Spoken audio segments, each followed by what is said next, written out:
everyone, we are the Group 5. In this video, we will tackle about the FS2 Activity 4, Writing My First Lesson Plan.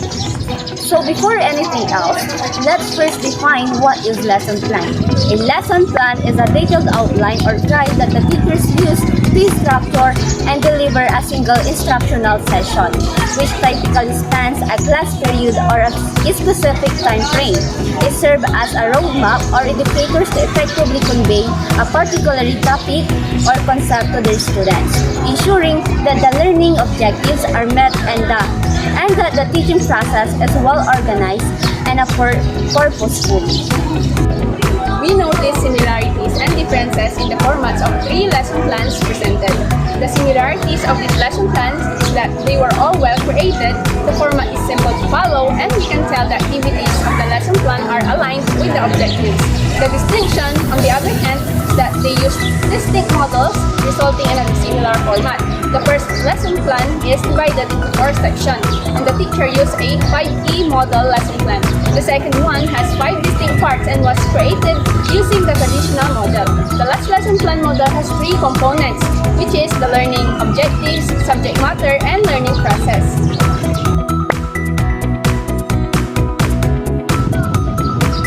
The first lesson plan comprises essential components. First, the objective, subject matter, procedure, and the assessment. The objective defines the lesson main goals with specific, measurable outcomes. The subject matter covers the topic, materials, references, and values integration. Procedures outline the sequence of activities for teaching of the lesson. The lesson plan follows the 5E model. First is engage, where the teacher assesses prior knowledge and identifies knowledge gaps. Next is explore, as a student actively deliver into the new concept through concrete learning experience. Next is explain. A teacher lead phase, aiding students in synthesizing new knowledge and seeking clarifications. Next is elaborate, which allows students to apply what they learn, fostering a deeper understanding. And last is the evaluate. It is outlining how the teacher will assess students' progress through quizzes, tests, or activities. The final step is the assignment. Offers the students opportunities to learn, practice, and demonstrate the achievement of learning goals and providing evidence of success for the teacher. The second lesson plan includes the following components: 5 objectives, subject matter, which comprises the topic, materials to be used for the subject topic, 5 allotment, reference, and values integration. Next is the procedure, which details the teacher's plans inside the classroom regarding the topic. This section includes motivation, lesson proper, generalization, and application. To assess the students' understanding or test their knowledge, there's the evaluation, and finally, the assignment. The third lesson plan consists of the following elements: learning objectives, subject matter, which includes the subject, topic, reference to use, and instructional materials. Next is the learning process, which includes the introduction, explicit instruction or teacher modeling, guided practice or interactive modeling, independent working time, extension, enrichment, support, review, assessment, and finally the review and closing. Based on what we observe, this lesson plan is traditional and conventional. The motivational component, where we can use some motivational games related to the subject, is the portion that we find easiest to design. We find it simple since you can just take some concepts from the subject and integrate them into the game you select. Example include puzzles, fill in the blank, exercises, jumble words, and word searches. You can also just come up with an activity that reflects the concepts from the lesson. The lesson proper, when the topic is carried out its entirety, is where we find the most difficulty. We find it difficult because when discussing a lesson, all of your ideas or all of your information must be in line with one another, especially when you're asking a question. Additionally, each answer to the question must be connected to the previous answer, which makes it challenging to construct a question in this section while also connecting it to the discussion. The teaching method employed is a learning-based learning, a traditional approach where teacher explain information while student observe. This method involves teacher presenting, displaying visual and modeling example, while students listen, watch, and take notes. While this conventional and beneficial approach, educators can enhance it by creating instructional videos, incorporating visual cues, encourage handwritten notes, and allowing time for student questions. This method aims to effectively convey information to promote student comprehension and retention. The three lesson plan's intended learning outcomes are aligned with the supporting activities and assessments. Furthermore, the flow of the lesson plan is simple to understand because it is well constructed. Next, let's proceed to the making of the lesson plan. Lesson plan is important because it provides you with a general outline of your teaching goals, learning objectives, and means to accomplish them, and is by no means exhaustive.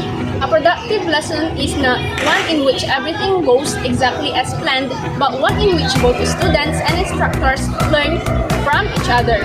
We, Group 5, were assigned to Grade 5 Science subject and chose the topic of weather disturbance. To find the content standards, performance standards, and learning competencies for a specific topic, first access the curriculum guide, which is typically available on your educational institution's website. For example, you can access these details from the K-12 Basic Education Curriculum. Creating effective learning objectives is an essential step in lesson planning. Learning objectives should be clear, specific, measurable, achievable, relevant, and time-bound, or what we call the acronym SMART. Remember that well-crafted learning objectives not only guide your teaching but also provide students with clear expectations of what they should learn and accomplish during the lesson.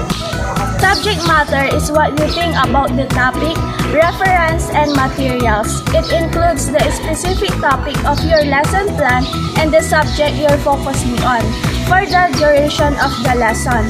It should include the sources of information or references, whether that is websites, textbooks, or some other material. It might be also the list any objects or tools teachers may use to enhance their lessons. In the teacher activity, this is where we can see the teacher's overall activity during the procedure in the lesson plan. The student's activity is the feedback of the students about the teacher's lesson. In the preliminary activities, this is where the greetings, prayer, and checking of the attendance in the lesson plan is located. Lesson reviews are an important tool for ensuring that students are understanding and retaining information effectively. They provide a way for educators to assess the effectiveness of the lesson and make adjustments as needed. Next is the lesson proper. The first part of the lesson proper is the motivation. A motivation is a psychological state within each student of wanting to learn what the structure wants to teach. As such, motivation should not be a mere gimmick at the lesson's start. It must be attitude sustained throughout the lesson. When lapses occur, the lessons cannot continue according to plan. The presentation of the lesson in the lesson plan is where a teacher asks the students about the topic to assess whether they have any prior knowledge of what their next topic will be. Next, the development of the lesson or lesson proper.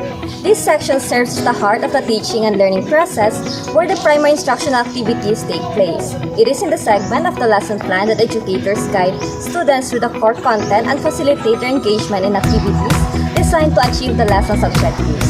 This is where the discussion and further explanation about the topic occur.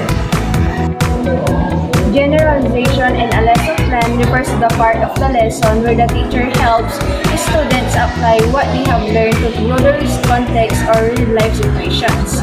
It's the step that encourages students to take the specific knowledge or skills they've acquired during the lesson and understand how to use them beyond the immediate lesson context. This helps students see the relevance and practicality of what they've learned.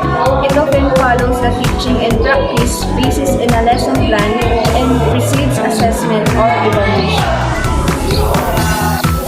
Next is the application. Application in a lesson plan is the phase where students are given the opportunity to use the knowledge or skills they've acquired in the lesson to solve problems, complete tasks, or engage in activities. This part of the lesson plan is critical for assessing students' understanding and their ability to transfer what they've learned to practical situations. Application activities can include discussion, group work, projects, exercises, or any task that requires the students to apply newly acquired information or skills in a relevant context. It helps reinforce learning and demonstrate the practical utility of the lesson's content. Next is evaluation. Evaluation in a lesson plan refers to the process of assessing and measuring students' progress, learning outcomes, and the effectiveness of teaching methods and materials used during a lesson or instructional unit. Specifically, there are three types of evaluation used in the classroom. These are summative evaluation, formative evaluation, and diagnostic evaluation.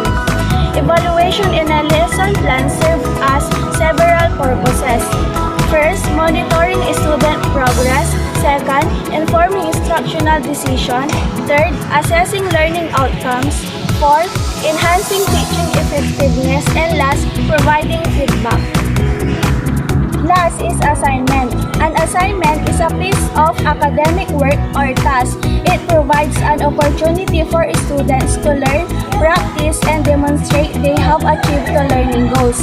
It provides the evidence for the teacher that the student have achieved the goals. It is the component of a plan is made up of questions, exercises, and a set of practice specified by the teacher, including the focus specific questions. A table of specifications, or TOS, also known as a test blueprint, is a tool used in educational assessment and curriculum development to outline the content and cognitive levels. Example, knowledge, comprehension, application of a test or examination. It provides a systematic way to ensure that the test assesses the intended learning outcomes and the content areas fairly and comprehensively. The table of specifications is a valuable tool for educators and test developers to create assessments that accurately reflect what students have learned and to ensure that the test adequately measures the intended learning outcomes. When creating lesson plan, the challenges we encountered including selecting engaging activities, determining suitable teaching strategies, and planning motivational elements and materials. Addressing diverse student needs, promoting participation, and referring group involvement are ongoing efforts, as well as making sure the lesson plan is aligned with the intended learning outcomes. To address these challenges, effective planning ensures classroom efficiency and resource management,